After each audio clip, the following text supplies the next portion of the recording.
How's it going, team? Caveman here from the Caveman Bets YouTube channel, bringing you my Week 14 predictions for the NFL season. Now, last week we went a bit of a disappointing 6-8. Wasn't the best for the predictions week, but we look to bounce back strong this week with some great games on the slate. So let's get straight into it. We've got the Raiders at the Chiefs, and we have a 10-point spread here. Look, I can only go with the Chiefs. The Raiders look absolutely terrible right now. I know this is a divisional game. Divisional games usually get played close, but the Chiefs defense has been solid the last few weeks, and their attack looks like it's about to bounce back in a big way. I expect a good game from Travis Kelce here. So I will take the -10 on the Chiefs.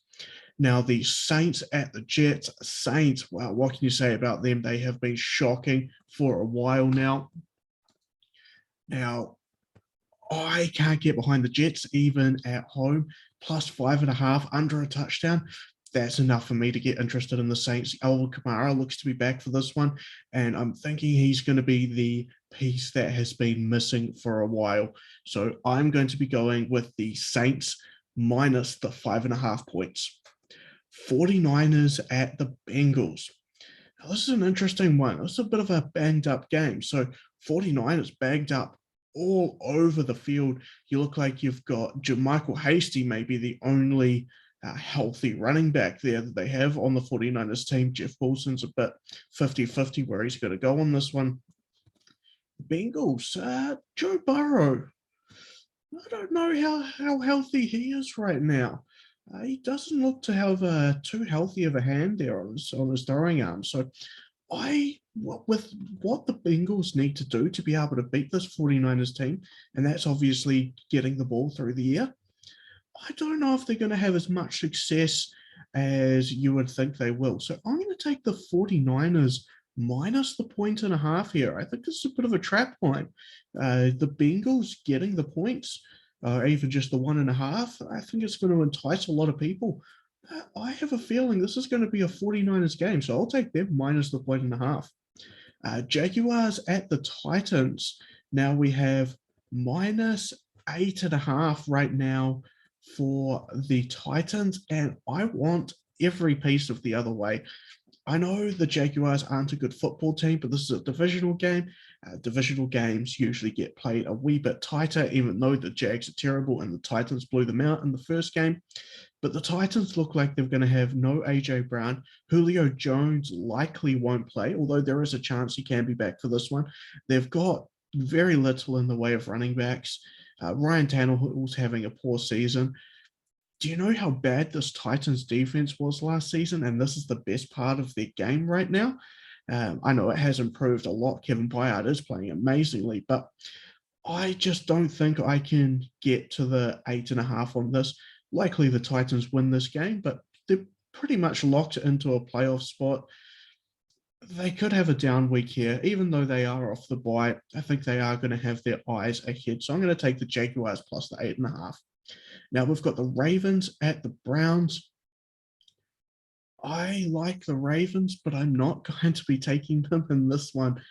I'm going to be on the Browns minus the 2.5 here. I think this Ravens team is just a bit of a joke right now. Offensively, they've got no one. Lamar Jackson's one of the worst bits of form I've ever seen him. Marquise Brown is traditional hot and cold. Mark Andrews is good, but it's hard for him to be good when you can't get him the ball. Apart from that, Rashad Bateman's going to take another year to get going. Sammy Watkins is Sammy Watkins. He's really never been that great of a receiver. Offensively, there's not a lot they can do. Browns are getting healthier. Their offensive line's looking good. You've got Nick Chubb, Kareem Hunt's back. What the Browns want to do right is starting to look really good. There's been word as well, Baker Mayfield's really starting to get a lot healthier right now, which is desperately needed for this Browns team. So I'm going to take the Browns minus 2.5. I think the deciding factor here was the Marlon Humphrey injury. That secondary is just going to be absolutely atrocious. And if Chubb or Hunt can get past that first level, they could take off. I expect big games from both of them. Falcons at the Panthers, another divisional game. We've got a lot of divisional games coming up this week. I'm on the Falcons plus 2.5, is it? Yeah, plus 2.5. That's a bit too good. I just think this Falcons team is better than the Panthers. The Panthers defense absolutely is the best unit on the field, but the Panthers offense is so hit or miss. Uh, there's really nothing to like. Chuba Hubbard's going to be the running back. The Falcons, they're still going to whiff for the playoffs here. I mean, technically so do the Panthers, but I think the Falcons have got a lot better of an opportunity here. So I'm going to take the Falcons plus the points. I think they're just a slightly better team and they've got more chances to score, even without Calvin Ridley. I still don't mind, the Zacchaeus. Sorry, I can't pronounce that one. Russell Gage Jr., obviously Kyle Pitts, Cordero Patterson, probably the best weapon that's going to be on the field. So, yeah, I'll take the Falcons plus the points there. Now, Cowboys at the Washington football team. This is one of the toughest ones I've seen this week. The Cowboys are the better team, but I'm going to take the football team plus the points. I have this feeling that the football team go on a run and might even snatch this division from the Cowboys. I'm not saying they're the better team, but the way that their schedule lines up, I think it could work out really well for the football team. So I'm going to take them plus the 4.5 points. We have the Seahawks at the Texans, and I'm going to be on the Texans plus 8.5 here. Both teams' offenses have been atrocious this season, and the defenses have been even worse. You're giving me a 8.5 point spread in a 40 total game. That one's too easy for me. Obviously, the Seahawks do have Russell Wilson, but what does that mean? He's really done nothing outside of those couple of wins over the 49ers this season. Texans plus the points for me in this one. Lions at the Broncos. You've got the Broncos minus 10 right now. That the line's been creeping up all week, and that's the only way to play this game. Lions look like they are starting to struggle with some COVID issues. They're going to be in a down spot after that big upset win last week. I think that was maybe the only game that they were going to get away with this season. And it pains me to say as a Vikings fan, but they got us there.